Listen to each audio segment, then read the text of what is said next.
Bismillah, hamdan wa syukran lillah, salatan wa salaman ala rasulillah, la haula wa la quwata illa billah. Amma ba'dah. Dewan hakim yang arif dan bijaksana, sahabat kisah yang dirahmati Allah Subhanahu wa ta'ala. Inilah kisah 3 saudara pemilik kebun yang membara.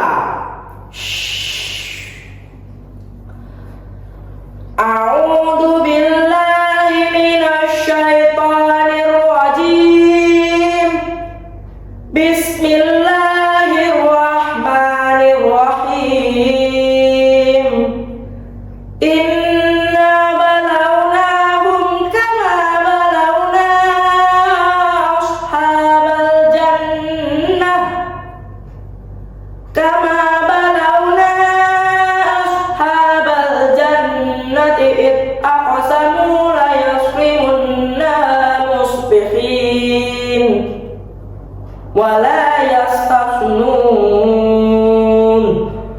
Fatafa 'alaiha ta'ifum min rabbika wa hum naimun fa'asbahat kassarim.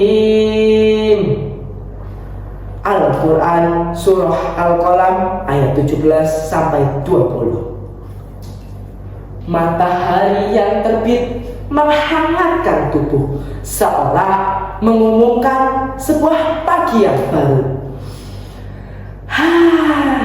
Semesta alam menghirup udara pagi yang menenangkan, sedangkan orang-orang yang beriman bersiap memulai hari dengan rasa tentram dan aman.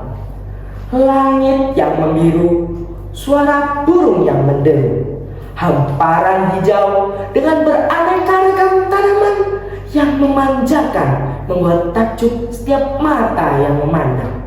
Tak terkecuali kebun milik seorang syekh yang solih, yaitu Syekh Abdullah. Kebun milik Syekh Abdullah dipenuhi oleh berbagai kebaikan, berupa buah-buahan yang menghiasi, ranting-ranting pohon yang menjulur rapi, sehingga kebun Syekh Abdullah menjadi seperti salah satu surga di muka bumi. Ya, begitulah penduduk Darawan menyebutnya.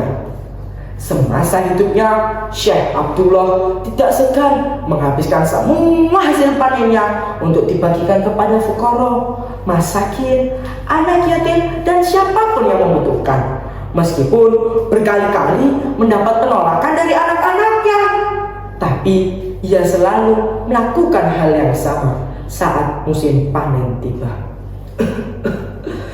Anak-anakku, aku berpesan kepada kalian, berbuatlah baik kepada orang-orang fakir, dan jangan lupakan zakat atas apa yang ada pada kebun kita. Demikian perkataan Syekh Abdullah di atas pembaringan saat sedang sakit keras, sehingga tidak lama Syekh Abdullah menjemput ajalnya. Inna lillahi wa inna ilaihi raji'un. Rupanya Allah menghendaki pemilik surga itu wafat beberapa saat sebelum waktu panen tiba. Ketika bersaudara itu kemudian kembali setelah memakamkan sang ayah, mereka menangis kematian ayahnya dan bersedih karena berpisah dengannya. Setelah itu mereka pulang ke kediamannya masing-masing. Ketika pagi menyisih, mereka bergegas menuju ke kebun untuk menjemput musim panen dengan bahagia. Rupanya kebun tersebut memberikan hasil yang berlimpah ruah. Sekembalinya di rumah, pembicaraan serius mulai bergulir di antara mereka. Atas alasan apa kita harus memberikan harta kita kepada orang-orang fakir? Ini adalah hak Allah. Allah lah yang memerintahkan kita untuk mengeluarkannya.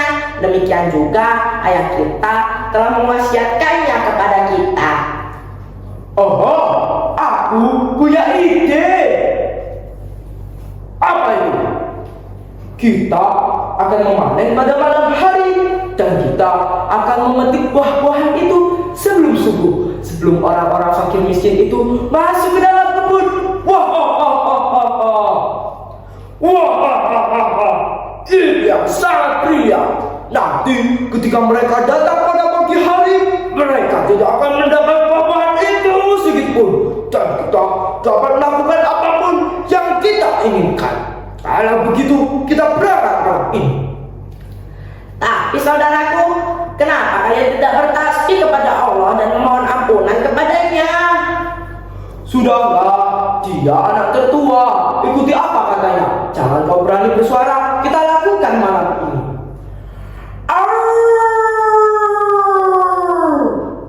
Malam pun tiba.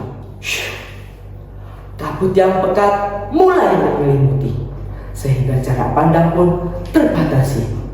Dari rumah Syekh Abdullah, ketika orang bersaudara itu pergi secara sembunyi-sembunyi menyimak gelapnya malam yang sunyi. Mereka bertekad untuk panen malam ini. Selama perjalanan, masing-masing dari mereka dibuai oleh hayalan-hayalan akan mendapatkan harta kekayaan yang sangat banyak. Mereka berniat menimbun harta kekayaannya, sehingga harta mereka akan bertambah, dan semakin bertambah hingga menjadi seperti gunung layaknya. Mereka terus berjalan dengan membawa impiannya masing-masing hingga mereka sampai di kebun itu. Tiba-tiba mereka menemukan kegelapan yang sangat pekat hingga salah seorang dari mereka tidak dapat melihat tangannya sendiri. Mengapa sih gelap ini? Aku tidak dapat melihat itu kebun. Aku tersesat. Kita benar-benar tersesat. Rupanya asap tebal menutupi pandangan mereka. Tak jauh dari itu, kobaran api tampak membara. Mereka tersadar kebun peninggalan ayahnya telah terbakar di lahap api dengan begitu dahsyatnya. Api! Tolong! Ada api! Tolong! Kebun kita kebakaran! Tolong! Kebun kita kebakaran! Tolong!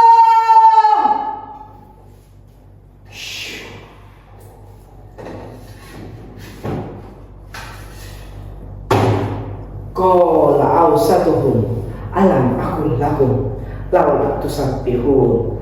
Berkatalah saudara yang tengah, yang paling baik pikirannya di antara mereka.